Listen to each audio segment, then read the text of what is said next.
दोस्तों, भगवान कृष्ण ने महाभारत काल में ही कलयुग का विस्तार पूर्वक वर्णन कर दिया था।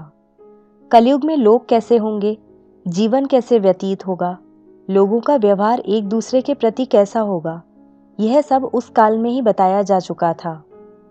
यहाँ हम प्रस्तुत करेंगे भगवान कृष्ण द्वारा कलयुग के बारे में बताई गई 5 कड़वी बातें, जो आज 100% सच हो रही हैं।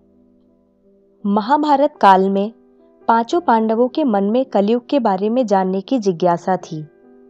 उन्होंने एक बार भगवान कृष्ण से पूछा कि कलयुग में मनुष्य कैसा होगा, लोगों के विचार कैसे होंगे और मोक्ष प्राप्ति कैसे होगी। ये प्रश्न सुनकर भगवान कृष्ण ने पांचों पांडवों को वन में जाने के लिए कहा और यह भी कहा कि जो कुछ भी तुम वहां देखो मुझे विस्तार में आकर बताना। पांचों भाई वन में जाकर वापस आए और भगवान कृष्ण को क्या बताते हैं, चलिए जानते हैं। युधिष्ठिर महाराज ने एक 2 सूंड वाले हाथी को देखा और वो बहुत आश्चर्यचकित हो गए। जब उन्होंने भगवान कृष्ण को इस दृश्य के बारे में बताया तो भगवान ने उत्तर दिया कि कलयुग में ऐसे लोग राज्य करेंगे जो बोलेंगे कुछ और करेंगे कुछ और। ये लोग दोनों ओर से शोषण करेंगे। भीम ने देखा एक गाय को जो अपने बच्चे को इतना चाट रही थी कि बच्चे का रक्त निकल आया। भीम यह देखकर दंग रह गए और भगवान कृष्ण से इसका अर्थ पूछा। कृष्ण ने बताया कि कलयुग का मनुष्य अपने बच्चों से इतना आसक्त होगा कि ऐसी ममता के कारण बच्चों का विकास ही रुक जाएगा। यदि किसी का पुत्र साधु बना तो सब उसके दर्शन करेंगे, परंतु यदि स्वयं का पुत्र साधु बना तो दुखी हो जाएंगे, रोएंगे कि मेरा पुत्र किस राह पर जा रहा है, इसका क्या होगा। कलयुग में लोग बच्चों को मोह माया और परिवार में ही बांध कर रखेंगे और उसका जीवन वहीं नष्ट हो जाएगा। फिर भगवान ने वास्तविकता बताते हुए कहा कि तुम्हारे पुत्र तुम्हारे नहीं बल्कि उनकी पत्नियों की अमानत हैं। पुत्रियां उनके पतियों की अमानत हैं। यह शरीर मृत्यु की अमानत है और आत्मा परमात्मा की अमानत है। अर्जुन ने देखा एक पक्षी जिसके पंख पर वेद की ऋचाई लिखी हुई थी, परंतु वो एक मनुष्य का मांस खा रहा था। यह देखकर अर्जुन हैरान हो गए।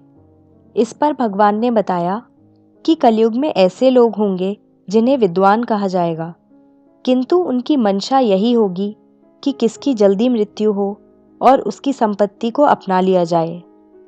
व्यक्ति का औधा चाहे कितना भी बड़ा होगा, परंतु उसकी दृष्टि दूसरों की संपत्ति पर ही रहेगी। ऐसे लोग बहुत होंगे जो दूसरे के धन को छीनने को आतुर होंगे। वास्तविक संत तो कोई कोई ही होगा। नकुल ने देखा कि एक भारी चट्टान पर्वत से गिरी और बड़े से बड़े वृक्ष भी उसे नहीं रोक पाए, परंतु एक छोटे से पौधे से टकराकर वह चट्टान वहीं रुक गई। इसका अर्थ बताते हुए कृष्ण ने कहा कि कलयुग में मनुष्य की बुद्धि क्षीण होगी, उसका जीवन पतन होगा और इस पतन को धन या सत्ता के वृक्ष रोकने में सक्षम नहीं होंगे, किंतु हरिनाम रूपी एक छोटे से पौधे से मनुष्य का जीवन पतित होने से रुक जाएगा। हरि कीर्तन से मनुष्य की बुद्धि प्रबल होगी। सहदेव ने वन में अनेकों कुएं देखे, जिनमें से केवल बीच का कुआं खाली था, जो कि सबसे गहरा था। कृष्ण ने इसका अर्थ बताया कि कलयुग में धनी व्यक्ति अपने शौक के लिए पुत्री विवाह में, उत्सवों में, बहुतायत में धन खर्च करेंगे, परंतु यदि किसी भूखे को देखेंगे तो उसकी सहायता करने में किसी को कोई रुचि नहीं होगी। इंद्रियों की संतुष्टि, मदिरापान, मांस भक्षण और व्यसन में धन खर्च किया जाएगा। जो लोग ऐसी आदतों से दूर होंगे उन पर कलयुग का नहीं बल्कि परमात्मा का प्रभाव होगा। तो दोस्तों, ये है कलयुग के 5 कड़वे सत्य जो भगवान कृष्ण द्वारा बताए गए थे और आज सच भी हो रहे हैं।